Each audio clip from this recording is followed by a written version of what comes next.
Pertanyaan itu selalu datang di setiap acara keluarga. Aku tidak pernah takut datang ke acara keluarga, sampai semua orang mulai bertanya satu hal yang sama, kapan punya anak? Dan anehnya, setelah pertanyaan itu muncul, aku mulai merasa seperti orang yang paling bersalah di ruangan itu. Dulu aku pikir setelah menikah yang paling berat adalah belajar hidup bersama. Ternyata aku salah. Kadang yang paling melelahkan adalah menghadapi tekanan yang datang pelan-pelan dari sekitar.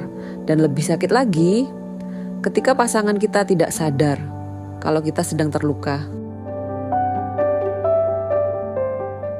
Aku menikah 3 tahun lalu. Suamiku orang yang baik, bertanggung jawab, tidak kasar, tidak pernah main tangan. Kalau orang melihat dari luar, mungkin mereka akan bilang, rumah tanggaku baik-baik saja. Dan memang pada awalnya semuanya terasa ringan. Kami sering pergi malam, naik motor hanya untuk cari makan. Kadang hujan-hujanan. Kadang tertawa karena hal-hal kecil yang sekarang bahkan sudah jarang kami lakukan. Waktu itu aku merasa hidupku lengkap. Kami tidak kaya, tapi cukup bahagia. Dan jujur saja, di awal pernikahan kami tidak terlalu memikirkan soal anak. Kami hanya menikmati waktu bersama. Kalau ada yang bertanya, kapan punya momongan? Kami masih bisa tertawa santai, doain aja ya. Dan selesai. Tapi ternyata semakin lama usia pernikahan berjalan, pertanyaan itu berubah rasanya. Tidak lagi terdengar seperti basa-basi, melainkan seperti tekanan. Awalnya aku masih mencoba biasa saja, tapi setiap datang ke acara keluarga, topiknya selalu sama, selalu anak, selalu kehamilan, selalu pertanyaan yang sebenarnya. Mulai melelahkan. Aku masih ingat acara ulang tahun keponakan suamiku beberapa bulan lalu. Rumah mertuaku ramai, anak-anak berlarian. Ibu-ibu sibuk di dapur, suara tawa terdengar di mana-mana. Aku membantu menata makanan di meja. Lalu tante suamiku datang sambil tersenyum. Kamu kapan nyusul gendong anak sendiri? Aku tersenyum kecil. Doain aja tante. Beliau tertawa kecil. Iya, tapi jangan kelamaan. Kasihan suaminya nanti. Kalimat itu sebenarnya sederhana. Beliau mungkin tidak bermaksud jahat. Tapi entah kenapa, dadaku langsung terasa sesak. Aku hanya tersenyum, lalu pura-pura sibuk mengambil piring. Dan yang paling membuatku tidak nyaman, semua orang seperti ikut memperhatikanku, seolah-olah aku memang punya masalah besar. Aku melirik suamiku waktu itu. Dia sedang tertawa bersama sepupunya. Santai, seolah tidak terjadi apa-apa. Dan memang mungkin baginya itu hal biasa, tapi tidak untukku. Karena setelah pertanyaan itu selesai, aku mulai sadar sesuatu. Orang-orang jarang bertanya ke suami. Mereka hampir selalu bertanya ke istrinya. Ke aku, sudah periksa belum? Kamu jangan terlalu capek. Mungkin kurang menjaga makan, atau jangan pilih-pilih makanan. Semua saran itu pelan-pelan membuatku merasa, apa memang semua ini salahku? Sepulang dari acara itu, aku diam di motor. Aku memeluk pinggang suamiku seperti biasa, tapi pikiranku penuh. Sesampainya di rumah, aku langsung masuk kamar. Suamiku masih santai. Dia bahkan masih sempat bercanda soal makanan tadi. Sedangkan aku rasanya ingin menangis, tapi aku tidak bilang apa-apa. Karena aku takut dianggap terlalu sensitif. Hari-hari berikutnya mulai terasa berbeda. Aku mulai lebih sering memikirkan soal anak. Saat melihat bayi di media sosial, aku diam lebih lama.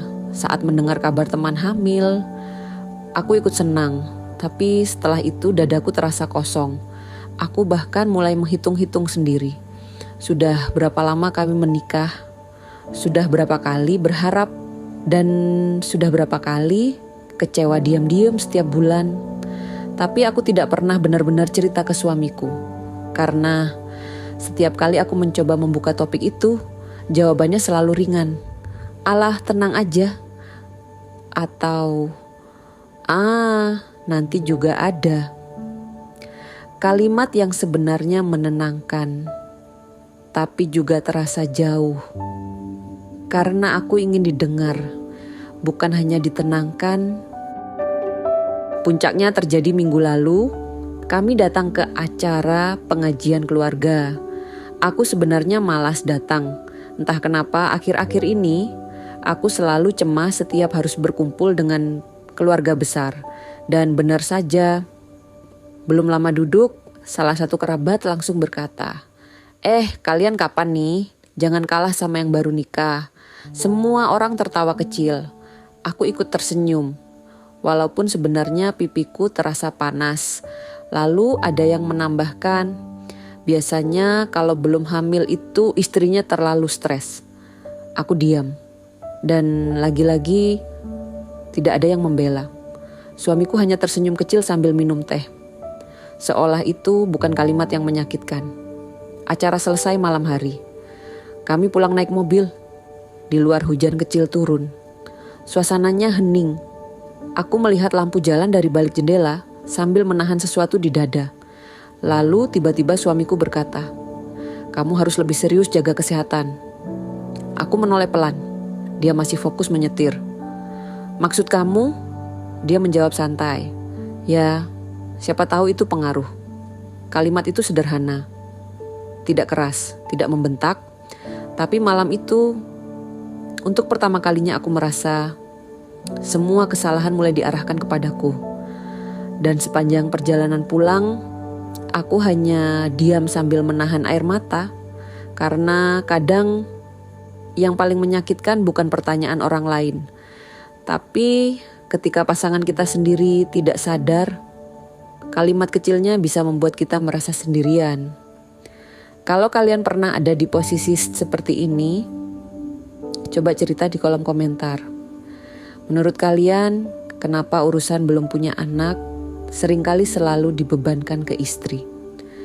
Dan kalau kalian ingin lanjut ke episode berikutnya, di episode 2 aku akan cerita tentang pertama kalinya aku pergi periksa sendirian.